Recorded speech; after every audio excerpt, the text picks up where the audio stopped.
Hello student, हम पढ़ रहे हैं सेल डिवीज़न, है ना बच्चे। अगर आप लास्ट वीडियो मेरा नहीं देखे हो तो ऑलरेडी मेरे चैनल पर अपलोडेड है, उसको जाके आप चेकआउट करिए। उसमें मैंने आपको सेल डिवीज़न, माइटोसिस, मियोसिस, इसके सारे प्रोसेस को बहुत अच्छे से समझा दिया था।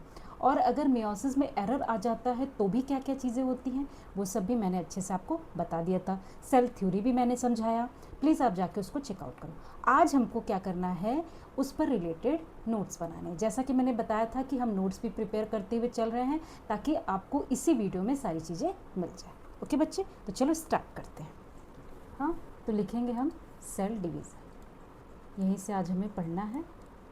सेल डिवीज़न होता क्या है, मैंने आपको बताया था कि सेल डिवीज़न दो टाइप का होता है, माइटोसिस और मियोसिस। ओके, और सेल डिवीज़न क्या होता है, जब सेल्स ग्रो करती है ना। जैसे कि एक पेरेंट सेल दो सेल में, डॉटर सेल में डिवाइड हो जाती है और वो ग्रो करती है, रिपेयर करती है, और जो भी डाई हो जाती है सेल्स, उसके रिप्लेसमेंट के लिए भी सेल का डिवीज़न होता है। ये सारी चीज़ें मैंने बहुत अच्छे से समझा दी। अभी हम लिखते चलेंगे और चीज़ों को फिर से समझते चलेंगे, ठीक है। डिफिनेशन अगर हम देखेंगे सेल डिवीज़न का तो क्या होता है, cell division is the process by which one parent cell, है ना, one parent cell divides, ठीक है, to form new daughter cell।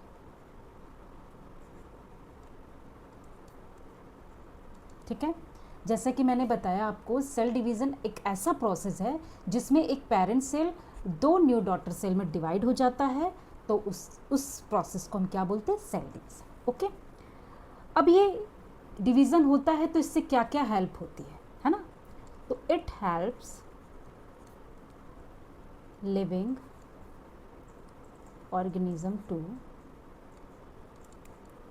देखो क्या क्या इससे होता है। फर्स्ट, ग्रो करने के लिए, ठीक है। Second, repair damaged tissue, very very important, ठीक है। जो भी डैमेज्ड टिश्यू होगा, जैसे कि मैंने आपको एग्जांपल बताया था कि कहीं आपका कट लग जाता है, चोट लग जाती है, तो वहाँ आपका क्या होता है, वहाँ के सेल्स मर जाते हैं, डाई हो जाते हैं। तो उसको रिप्लेस करने के लिए, उसको हील करने के लिए क्या करता है, सेल डिवाइड होता है, फिर उसके बाद उस जगह को वो भर देता है और रिप्लेस कर देता है, ठीक है। थर्ड बात क्या थी, रिप्लेस ओल्ड और डेड सेल, ये मैंने अभी जस्ट बताया आपको, ठीक है। फोर्थ बात क्या हुई, रिप्रोड्यूस। रिप्रोड्यूस करने के लिए भी क्या होती है बच्चे, सेल्स की ज़रूरत होती है। जब मैंने मियोसिस बताया था तो उसमें मैंने बताया था कि रिप्रोडक्शन ऑर्गन, है ना, ये जैसे कि टेस्टिस में और ओवरी में कौन सा सेल डिवीज़न होता है, मियोसिस। और टेस्टिस में मियोसिस होता है तो क्या फॉर्म होता है, स्पर्म। और अगर ओवरी में मियोसिस होता है तो क्या फॉर्म होता है, ओवम या एग, ठीक है। तो ये सारी चीज़ें मैंने आपको ऑलरेडी बता दिया है, आप जाके चैनल को देख लो, फिर आप इस चैनल पे वापस आओ, इस वीडियो पे। ओके, तो अब देखेंगे टाइप्स ऑफ सेल डिवीज़न। यहाँ भी आपको समझ में आ जाएगा, डोंट वरी, मैं आपको बताते ही चलूँगी। इसमें मैंने आपको बताया था टू टाइप, आप मेरे साथ साथ लिखा करो, ठीक है, क्योंकि मैं समझाते हुए चलती हूँ, आप लिखते हुए चलोगे तो साथ ही साथ चीज़ें आपकी तैयार होते जाएंगी। तो फर्स्ट हम क्या लिखेंगे, माइटोसिस, ठीक है। माइटोसिस क्या होता है बच्चे, occurs in body cell. Okay, body के सेल में it's a common cell division, है ना। नॉर्मल जो सेल्स डिवाइड होते हैं उसको माइटोसिस कहते हैं। उसमें क्या होता है, प्रोड्यूस टू जेनेटिकली आइडेंटिकल, इसको वेरी वेरी इंपॉर्टेंट, इसको याद रखना है, आइडेंटिकल डॉटर सेल डिवाइड होता है, ठीक है। मैंने ऑलरेडी बता दिया है कि रिपेयर करने के लिए टिश्यू, है ना, ओल्ड जो डाई हो जाता है उसको रिप्लेस करने के लिए ये डिवीज़न होता है। थर्ड क्या बात हो गई, the daughter cells have same DNA, ठीक है, and same number of chromosome, ठीक है, क्रोमोसोम्स एज द पेरेंट्स है। Very very important line. अब ये इसलिए मैंने वेरी वेरी इंपॉर्टेंट लाइन बोला क्योंकि मियोसिस में क्या होता है, थोड़ा सा ये चेंज हो जाता है। इसमें डॉटर सेल में सेम डीएनए और सेम नंबर ऑफ क्रोमोसोम हो जाता है जिसमें कि पेरेंट सेल में होता है। जैसे कि ये पेरेंट सेल है, ये दो भाग में यानी डॉटर सेल में डिवाइड हो जाता है। जो सेम डीएनए इनके पास है, सेम नंबर ऑफ क्रोमोसोम, ठीक है, वो सेम डॉटर सेल में भी होता है। क्लियर? अब देखो, ये मैंने इसलिए बताया कि मियोसिस में थोड़ा सा इसमें बदलाव हो जाता है, ठीक है। इसका फंक्शन क्या है समझ लोगे तो समझ में आ जाएगा कि माइटोसिस की ज़रूरत क्यों पड़ती है, ठीक है। For growth, for repair damaged tissue, ठीक है, रिप्लेसमेंट ऑफ ओल्ड सेल्स और असेक्सुअल रिप्रोडक्शन, ठीक है। कभी कभी ये पूछ देता है कि असेक्सुअल रिप्रोडक्शन में कौन सा सेल डिवीज़न होता है, मल्टीपल चॉइस क्वेश्चन में कभी कभी पूछ देता है। तो आपको ये पता होना चाहिए कि असेक्सुअल रिप्रोडक्शन में किसका कौन सा डिवीज़न होगा, माइटोसिस। क्लियर है ये बात? अगर आपको समझना है कि असेक्सुअल रिप्रोडक्शन में किस तरीके से माइटोसिस होता है तो प्लीज़ आप कमेंट करो, मैं इस पर एक वीडियो बना के आपको बता दूँगी। क्योंकि यहाँ अगर मैं असेक्सुअल रिप्रोडक्शन बताने जाऊँगी तो वीडियो लंबा हो जाएगा। अगर आपको समझना है तो कमेंट करो, ओके। अब देखते हैं meiosis.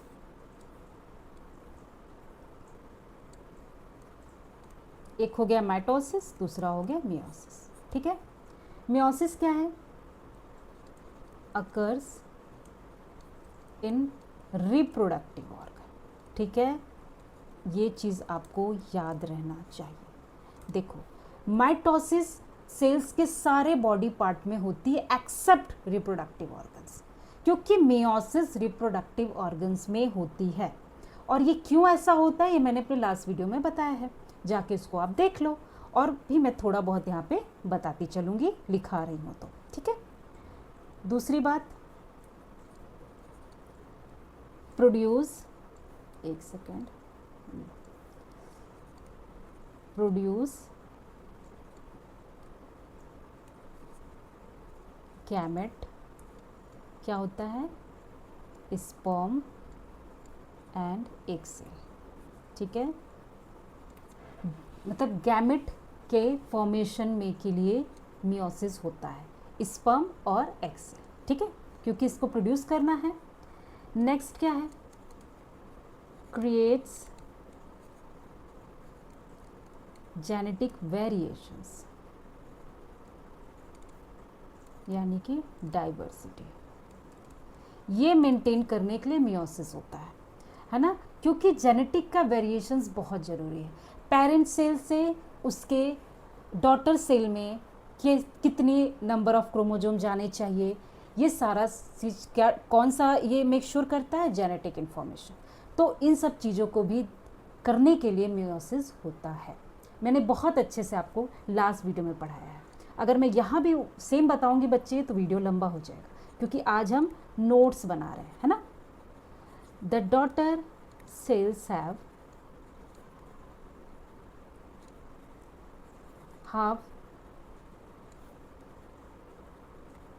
The number of chromosome, ठीक है। ये भी देखो इम्पॉर्टेंट है। जैसे कि मैंने माइटोसिस में आपको बताया कि पेरेंट सेल से दो डॉटर सेल बनते हैं, तो उसमें हम क्या देखते थे, ये पेरेंट सेल है, उसमें दो डॉटर सेल बन रहे हैं।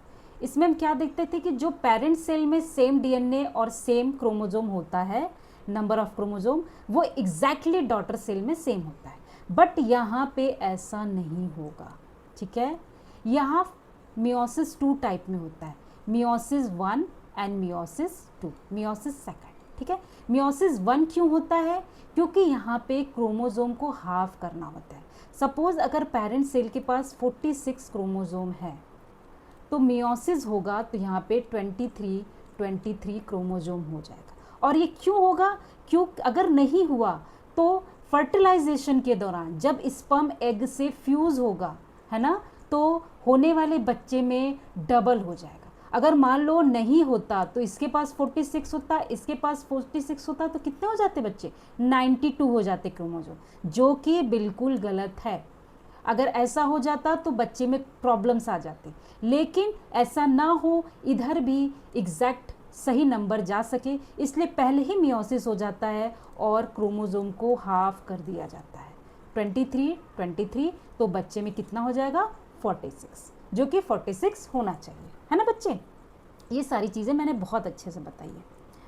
अब एक चीज़ और पढ़ेंगे मियोसिस का जो इम्पॉर्टेंट है, यहाँ थोड़ा सा इलाबरेट करके लिख लेंगे कि इन मेल्स, ठीक है, मियोसिस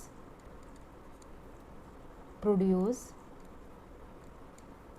स्पर्म सेल, ठीक है, sperm cells in the testis. Clear है ये बात? और अगर इन फीमेल की बात करेंगे तो मियोसिस प्रोड्यूस एग सेल्स, ओवा, ठीक है, या एग, ठीक है, इन द ओवरीज। क्लियर हो गई ये बात?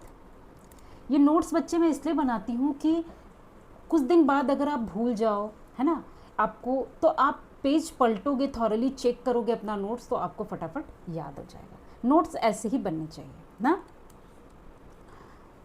अब थोड़ा सा यहाँ अंतर करते हुए चलेंगे तो आपको चीज़ें याद हो जाएंगी, है ना। जैसा कि मैंने आपको बताया मियोसिस फर्स्ट और मियोसिस सेकंड, इसमें आप डिफरेंसेस देख लोगे तो आपको चीज़ें याद रहेंगी। मियोसिस फर्स्ट में क्या होता है? One parent cell divides into 2 daughter cell, ठीक है। क्लियर? ये तो बात हो गई। तो जब ये डिवाइड होता है 2 डॉटर सेल में, देन क्या होता है? The chromosome numbers is reduced to half, ठीक है। क्रोमोसोम क्या हो जाता है? हाफ हो जाता है, जैसे कि मैंने बताया 46 से 23। क्लियर है? अब मियोसिस सेकंड में क्या होता है? Each of the 2 cells divides again, ठीक है। Finally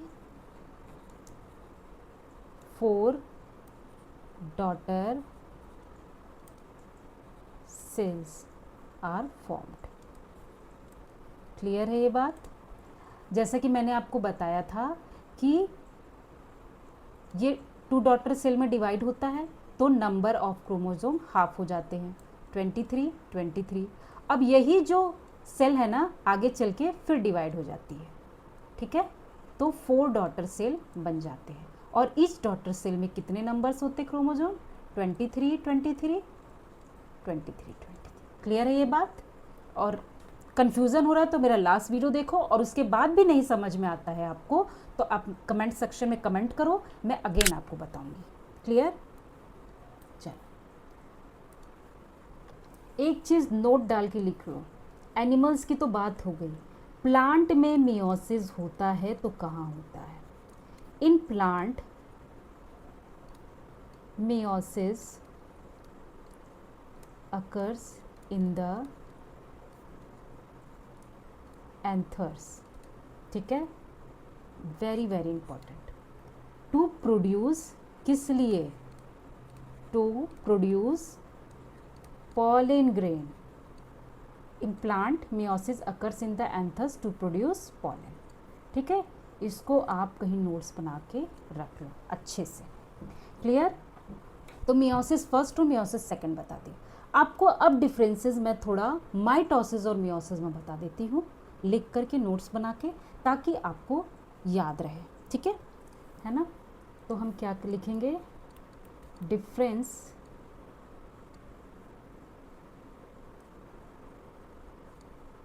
between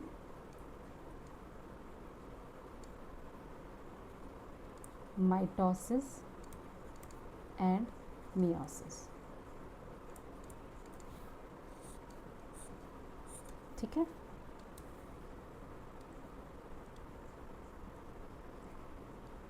mitosis and meiosis. चलो तो डिफरेंसेस देख लेते हैं। प्रोड्यूस 2 डॉटर सेल, ठीक है? सेल्स आर जेनेटिकली आइडेंटिकल, ठीक है? तीसरी बात, सेम नंबर ऑफ क्रोमोसोम, है ना? फोर्थ बात, for growth and repair. Clear है? इन सारी चीज़ों के लिए माइटोसिस होता है। मियोसिस में प्रोड्यूस कितने, 4 डॉटर सेल, ठीक है, सेल्स। दूसरी बात, सेल्स आर जेनेटिकली डिफरेंट, ठीक है? ऐसा नहीं है कि आप पूरी तरह अपने पेरेंट्स की तरह दिखाई पड़ते हो, सिमिलैरिटीज़ तो होंगे थोड़ी बहुत, लेकिन पूरे तरीके से नहीं। तो ये भी कौन डिसाइड करता है, मियोसिस, ठीक है? अब देखो, half the number of chromosome, यहाँ सेम नंबर ऑफ क्रोमोसोम था माइटोसिस में, बट मियोसिस में ऐसा नहीं होगा। और ये किस लिए होता है, फॉर सेक्सुअल रिप्रोडक्शन, ठीक है? आज के बाद आप ये नहीं भूलोगे, ठीक? अब देख लेते हैं कि एरर अगर आ जाए माइटोसिस में, किसी तरह से कुछ प्रॉब्लम हो जाए, ये जो सेल का डिवीज़न होता है ना, इसमें कोई परेशानी आ जाए, कोई डिवीज़न अच्छे से ना हो, अनकंट्रोल्ड सेल डिवीज़न हो जाए, तो क्या होगा? तो हम एरर्स देख लेते हैं, है ना? यह आपकी बुक में दिया हुआ है। अगर एरर इन माइटोसिस में अगर एरर आ जाए तो क्या होगा, अनकंट्रोल्ड सेल डिवीज़न हो जाएगा, है ना? मतलब सेल डिवीज़न रुकेगा ही नहीं, होता चला जाएगा। फिर जब ऐसा होगा तो क्या होगा, फॉर्मेशन ऑफ ट्यूमर का फॉर्मेशन हो जाएगा, है ना? कैसे कि अब ट्यूमर्स का फॉर्मेशन होगा तो यानी कि इकट्ठा हो जाएगा, क्या सेल्स का एक इकट्ठा हो जाएगा तो ट्यूमर का ही तो फॉर्म होगा, ठीक? थर्ड बात, एबनॉर्मल क्रोमोसोम हो जाएंगे, है ना? नंबर्स इन बॉडी सेल, ठीक है? अब देखते हैं अगर एरर अगर मियोसिस में हो जाए, एरर इन मियोसिस में एरर हो जाए तो क्या होगा, जेनेटिक डिसऑर्डर, ठीक है? दूसरी बात,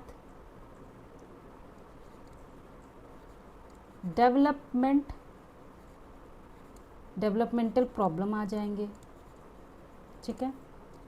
तीसरी बात, ये सब मैंने आपको ऑलरेडी पढ़ा दिया है, अनयूजुअल फिज़िकल फीचर हो जाएंगे, किसी का हाथ लंबा हो सकता है ना? किसी का सिर बड़ा हो सकता है। रिड्यूस्ड फर्टिलिटी, फर्टिलाइजेशन की जो कैपेसिटी होती है वो रिड्यूस हो जाएगी, है ना? अर्ली प्रेगनेंसी लॉस हो सकता है, क्लियर? ये सारी चीज़ें हो सकती हैं। अब देखेंगे हम सेल थ्योरी। मैंने आपको बताया था सेल थ्योरी किसने दिया और प्लस जो है क्या कहते हैं, सेल थ्योरी होती क्या है। तो फर्स्ट हम लिखेंगे कि किसने इसको दिया, ठीक है। फर्स्ट चीज सारे साइंटिस्ट ने क्या मिलकर बताई थी कि जितने लिविंग सेल्स, लिविंग थिंग्स होते हैं, लिविंग ऑर्गेनिजम्स होते हैं, वो किससे बने होते हैं, सेल से, है ना। तो फर्स्ट हम लिखेंगे all living organism made up of cell, ठीक है। अब कौन कौन दिया था, हु गेव, तो लिखोगे आप 1838 में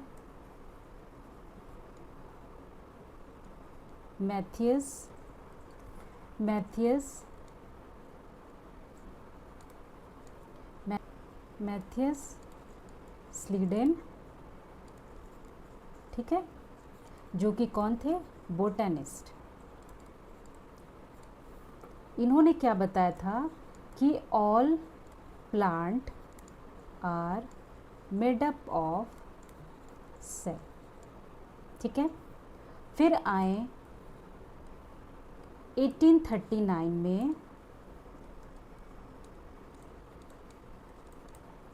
थियोडर, ठीक है, स्वान, क्लियर। अब इन्होंने क्या, ये थे जूलॉजिस्ट, इन्होंने क्या बताया कि ऑल एनिमल्स, ठीक है, all animals made up of cell, ठीक है, क्लियर है। फिर आए 1855 में रुडोल्फ वर्चाओ बोलते, विर्चो, जो मर्जी वो बोले, ठीक है। इन्होंने क्या बताया कि new cell arise only from pre existing cell, है ना।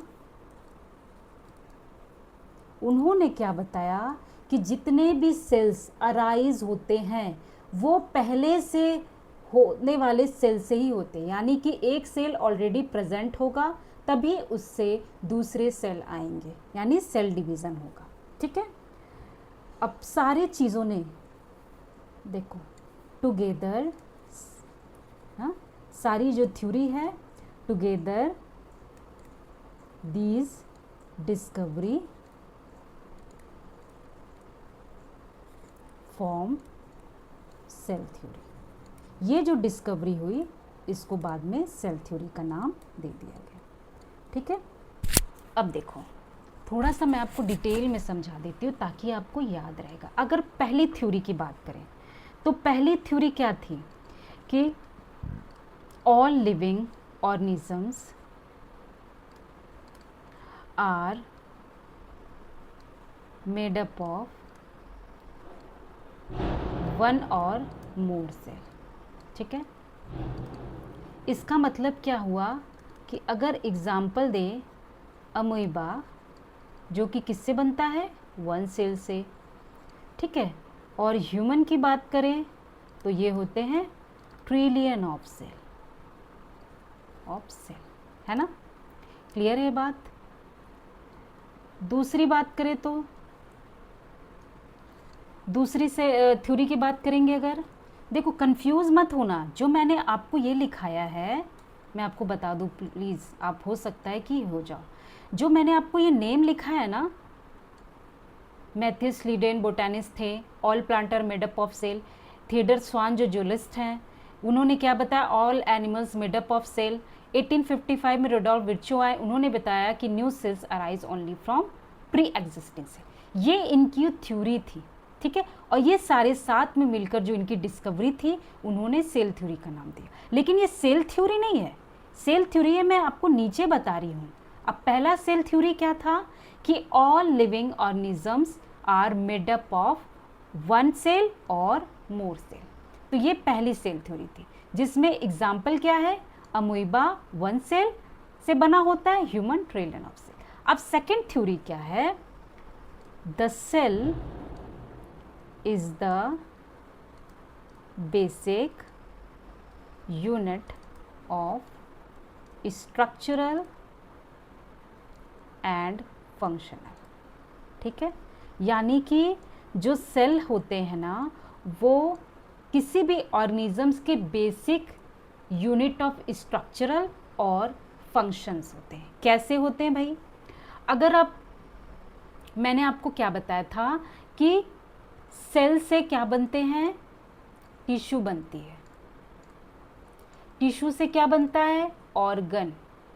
ऑर्गन से बनता है ऑर्गन सिस्टम, और ऑर्गन सिस्टम से क्या बनता है? एक पूरा का पूरा ऑर्गेनिज्म। ठीक है, तो ऑर्गन सिस्टम को चलाने के लिए, इसके फंक्शंस को करने के लिए, डाइजेस्टिव सिस्टम, रेस्पिरेटरी सिस्टम, ये जो फंक्शंस हो रहा है बच्चे कहाँ हो रहा है? सेल्स में ना। तो ये इसकी एक यूनिट स्ट्रक्चर हुआ और फंक्शन हुआ ना, क्योंकि पूरा का पूरा ऑर्गेनिज्म किससे बन रहा है? सेल से बन रहा है।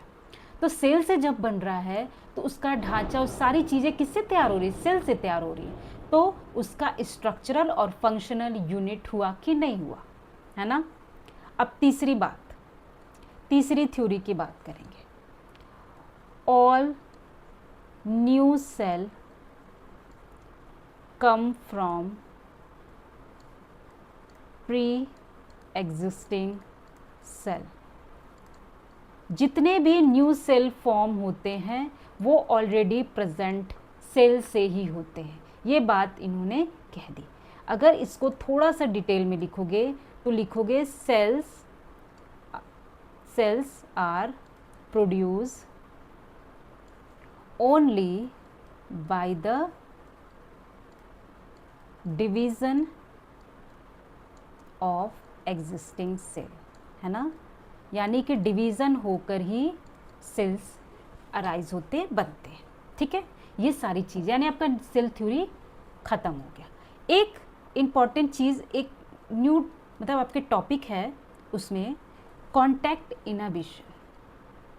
कॉन्टैक्ट इनहिबिशन जो कि इसीलिए भी बहुत ज़रूरी है कि अगर ये कॉन्टैक्ट लूज़ कर देगा सेल तो प्रॉब्लम्स आ सकती है ना। जैसे अगर इन एनिमल सेल की बात करें, ठीक है, animal cell division stop when cell touch neighbouring cell. Clear? अब देखो कितनी इंपॉर्टेंट बात है कि अगर एनिमल सेल में सेल डिवीज़न की बात करेंगे तो सेल डिवाइड होता जाता है, लेकिन ये स्टॉप कब होता है? जब वो नेबरिंग सेल्स से टच हो जाता है। तो इसको बोलते हैं कॉन्टैक्ट इनहिबिशन। ठीक है, अगर ये लूज कर दे कॉन्टैक्ट इनहिबिशन तो सेल कंट्रोल्ड अनकंट्रोल्ड डिवाइड होते जाएगा और ट्यूमर फॉर्म हो जाएगा। ठीक है, this stopping of cell division is called contact inhibition। Clear है ये बात? ठीक है, तो यहाँ पे आपका ये चैप्टर ख़त्म होता है, दी एंड। क्लियर? यहाँ पे आपका ये चैप्टर फिनिश।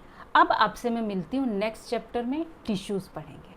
ठीक है, आई होप आपको मेरा ये जो सीरीज़ मैंने आपका इस चैप्टर का बनाया है वो ऑलरेडी मेरे चैनल पे अपलोडेड है, आप उसको जाके चेकआउट करो।